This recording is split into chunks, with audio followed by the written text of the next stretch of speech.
Chapter 7 of Memory: How to Develop, Train and Use It. Memory: How to Develop, Train and Use It, by William Walker Atkinson. Chapter 7 Association.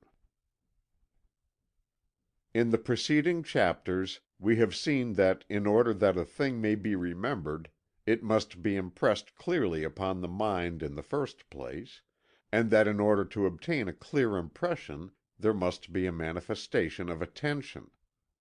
So much for the recording of the impressions. But when we come to recalling, recollecting, or remembering the impressions we are brought face to face with another important law of memory, the law of association. Association plays a part analogous to the indexing and cross-indexing of a book, a library, or another system in which the aim is to readily find something that has been filed away, or contained in some way in a collection of similar things. As Kay says, "In order that what is in the memory may be recalled or brought again before consciousness, it is necessary that it be regarded in connection, or in association, with one or more other things or ideas, and as a rule the greater the number of other things with which it is associated, the greater the likelihood of its recall." The two processes are involved in every act of memory. We must first impress, and then we must associate. Without a clear impression being formed, that which is recalled will be indistinct and inaccurate, and unless it is associated with something else in the mind, it cannot be recalled.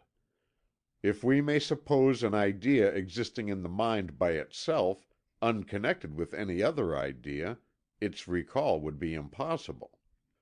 All the best authorities recognize and teach the importance of this law of association in connection with the memory. Abercrombie says, "Next to the effect of attention is the remarkable influence produced upon memory by association." Carpenter says, "The recording power of memory mainly depends upon the degree of attention we give to the idea to be remembered. The reproducing power again altogether depends upon the nature of the associations by which the new idea has been linked on to other ideas, which have been previously recorded." Ribot says, "The most fundamental law which regulates psychological phenomena is the law of association. In its comprehensive character it is comparable to the law of attraction in the physical world." Mill says, "That which the law of gravitation is to astronomy, that which the elementary properties of the tissues are to physiology, the law of association of ideas is to psychology." Stewart says, "The connection between memory and the association of ideas is so striking that it has been supposed by some that the whole of the phenomena might be resolved into this principle. The association of ideas connects our various thoughts with each other, so as to present them to the mind in a certain order, but it presupposes the existence of those thoughts in the mind; in other words, it presupposes a faculty of retaining the knowledge which we acquire. On the other hand, it is evident that without the associating principle, the power of retaining our thoughts, and of recognizing them when they occur to us, would have been of little use, for the most important articles of our knowledge might have remained latent in the mind, even when those occasions presented themselves to which they were immediately applicable. Association of ideas depends upon two principles known, respectively, as 1. The law of contiguity, and 2. The law of similarity. Association by contiguity is that form of association by which an idea is linked, connected, or associated with the sensation, thought, or idea immediately preceding it, and that which directly follows it. Each idea or thought, is a link in a great chain of thought being connected with the preceding link and the succeeding link. Association by similarity is that form of association by which an idea, thought, or sensation is linked, connected, or associated with ideas, thoughts, or sensations of a similar kind, which have occurred previously or subsequently. The first form of association is the relation of sequence, the second the relation of kind. Association by contiguity is the great law of thought as well as of memory. As Kay says, "The great law of mental association is that of contiguity, by means of which sensations and ideas that have been in the mind together, or in close succession, tend to unite together, or cohere in such a way that the one can afterward recall the other. The connection that naturally subsists between a sensation or idea in the mind, and that which immediately preceded or followed it, is of the strongest and most intimate nature. The two, strictly speaking, are but one, forming one complete thought." As Taine says, "To speak correctly, there is no isolated or separate sensation. A sensation is a state which begins as a continuation of preceding ones, and ends by losing itself in those following it. It is by an arbitrary severing, and for the convenience of language, that we set it apart as we do. Its beginning is the end of another, and its ending the beginning of another. As Ribot says, "When we read or hear a sentence, for example, at the commencement of the fifth word something of the fourth word still remains." Association by contiguity may be separated into two subclasses: contiguity in time and contiguity in space. In contiguity in time there is manifested the tendency of the memory to recall the impressions in the same order in which they were received, the first impression suggesting the second, and that the third, and so on. In this way the child learns to repeat the alphabet, and the adult the succeeding lines of a poem. As Priestley says, "In a poem, the end of each preceding word being connected with the beginning of the succeeding one, we can easily repeat them in that order, but we are not able to repeat them backwards till they have been frequently named in that order."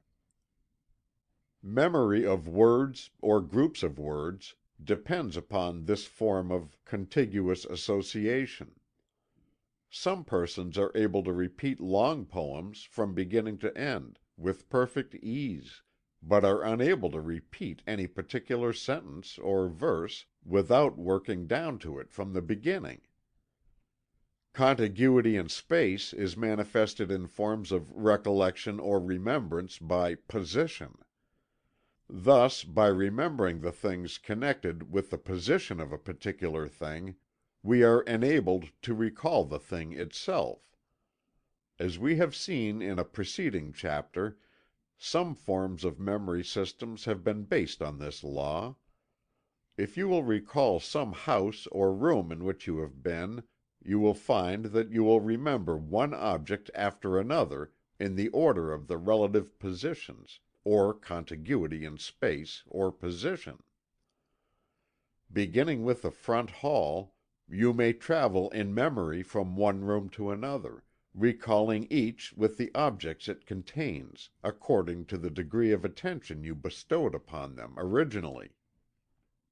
Kay says of association by contiguity, "It is on this principle of contiguity that mnemonical systems are constructed, as when what we wish to remember is associated in the mind with a certain object or locality, the ideas associated will at once come up; or when each word or idea is associated with the one immediately preceding it, so that when the one is recalled the other comes up along with it, and thus long lists of names or long passages of books can be readily learnt by heart."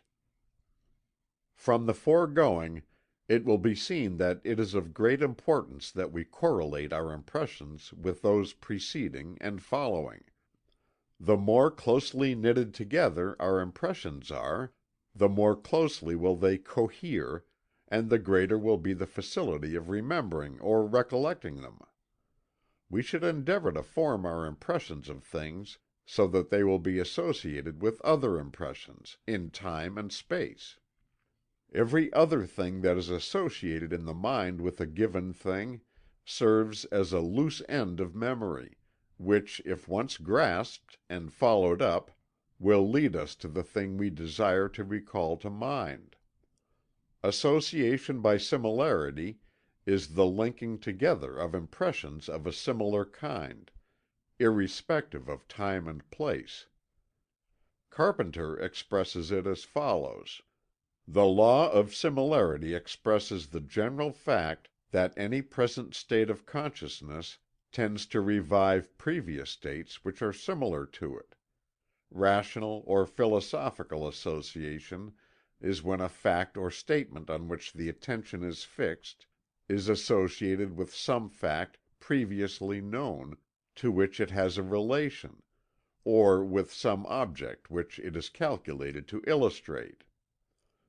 And, as Kay says, "The similars may be widely apart in space or in time, but they are brought together and associated through their resemblance to each other.